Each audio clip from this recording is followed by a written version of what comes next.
feel like music especially is not as valued as it used to be when I was growing up. I remember being so excited to buy a CD from Sanity. Produced on a Wabical and Warramai land, this is The Good Stuff on Newcastle Live. This is Good. good stuff. The good stuff. Hello and welcome back to The Good Stuff. I hope that you had a fantastic long weekend. I don't know about you, but I feel resurrected. Before we rip into our chat with Joe Mungovan, I wanted to let you know that you only have 48 hours left to enter our competition to win a double pass to see Limbo The Return at the Spiegel Tent in Civic Park. It's super easy to enter. All you have to do is head to our website and give over your email address so that we can add you to our newsletter list. We don't spam. If you're already subscribed, then sit back and relax because you're already in the draw. We're going to pick 10 winners today and 10 winners on Thursday, so make sure that you keep an eye on your inbox. To get that subscription happening, head on over to newcastlelive.com.au. All right, let's get into this chat with Joe Mungovan. He's just released the most beautiful new album called Sugar Candy Lips, and he'll also be kicking off his East Coast tour here in Newey this Friday night at the Stag and Hunter Hotel. All right, well, I want to start off by congratulating you on this brand new album. It sounds amazing. The production, the songwriting, everything about it is seriously just like another step up for you. It's so brilliant. So I'd love to know, what was it like putting these songs together? Like, can you tell me about the inspiration behind writing a few of them or like the album? Yeah, definitely. I think in a way it's been very similar to my old process of sort of making the songs at home and building the foundations at home in the studio, sort of where I live, and then taking that to a different space and kind of working for this album. We did it at the Grove, so we got lots of nice microphones and did the drum sounds again in a really nice sounding room and sort of built it that way. This time was a lot different in terms of collaboration. I had a lot of different artists come and play on the album, which was really fun and something I hadn't really done before. I'd always played all the instruments myself. So it was really nice to take a step back and let other people sort of bring their own flavors to into the mix. But inspiration-wise, I guess I was just kind of looking around at the world around me post-COVID and just kind of noticing a lot of disconnection and a lot of people that are very addicted to their iPhones and and really just concerned with the direction that we're heading as a society and the things that we're placing value on. I feel like music especially is not as valued as it used to be when I was growing up. I remember being so excited to buy a CD from Sanity. Like saving up all my coins, and now everything's just so accessible all the time. And it's the same with food and just so many aspects of our life. Everything's at our fingertips, which I think makes it feel less valued. Absolutely. Well, I'd love to talk to you actually about, you would have heard about Splendour in the Grass being cancelled for this year. How does that make you feel as a touring musician? Yeah, I've had a lot of different thoughts about that today. Just heartbroken for all the indie bands that finally got that call up to Splendour, like we all dream of, just to find out that it's not actually happening.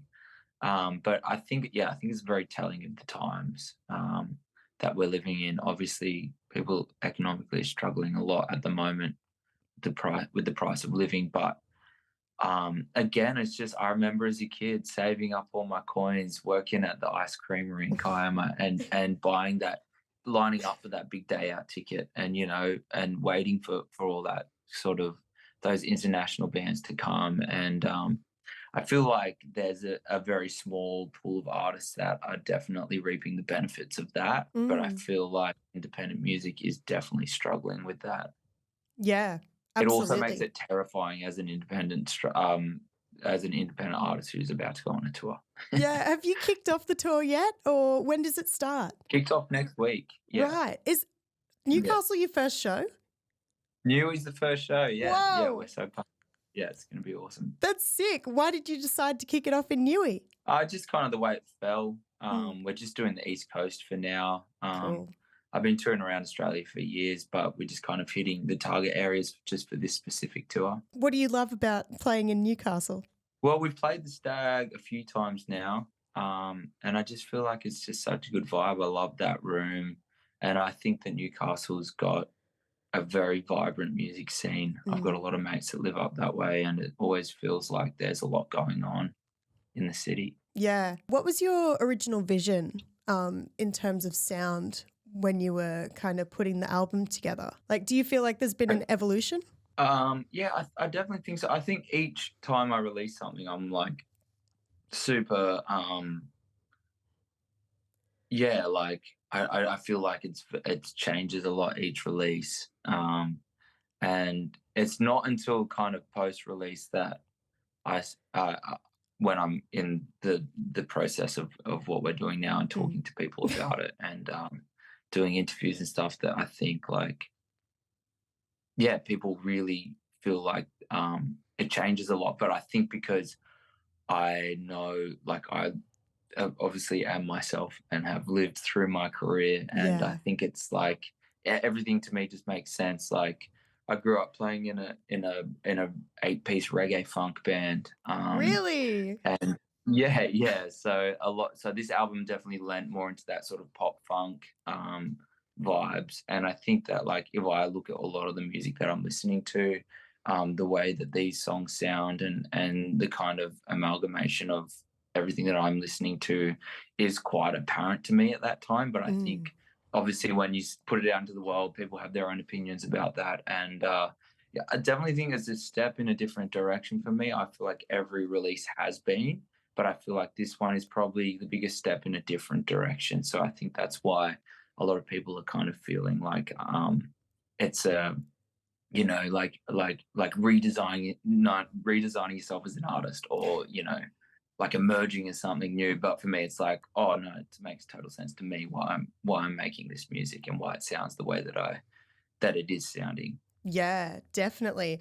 I feel like it's an extension, if anything, of who you are as an artist. Yeah, definitely. I think that, like, yeah, obviously coming from that sort of more singer-songwriter folk world, I think that was really like a great place for me to start writing songs. And I think you see with so many artists that's the way it kind of naturally progresses from writing songs on your acoustic guitar, because at that time of being an artist and starting, that's sort of the way that, and that's the how would you put it, like, that's what you have, that's what is accessible to you at that time. Yeah. And you write the songs on the guitar and it feels like it kind of lives in that world. And yeah, you see with so many artists that it's just like progresses, and you realize that there's so many more sounds and things that are available to you. And the more that you learn about that stuff, the more tools that you have to make the music sound the way that you want it to sound. Yeah, definitely. Now, finally, I'd love to know, do you have a favorite song on the album at the moment? No, it's really hard. It's really hard to answer this question. I don't. I really like. I really feel like this work as a whole is just a strong body of work, and I'm really, really proud of this project. And yeah, I don't think I can have a favorite, unfortunately. That's okay. I'd feel the same way. It is an amazing body of work. Yeah, thank you for creating it. I've loved listening to it, and I can't wait to see you in person here in Newey on the 5th of April. Yeah, we'll see you down at the Stag. That'll be a ball. Yes. Thank you so much for spending some time with me. It's great to see you. No worries. Thanks for having me on.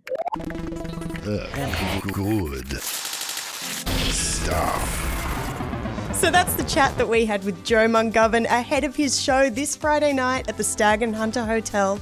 Seriously though, make sure that you go and check out this brand new album, Sugar Candy Lips. The production is next level, and the songwriting, as always, for Joe. It's just brilliant. Thank you so much for joining us, and we'll see you tomorrow from 4 p.m. for more of the good stuff.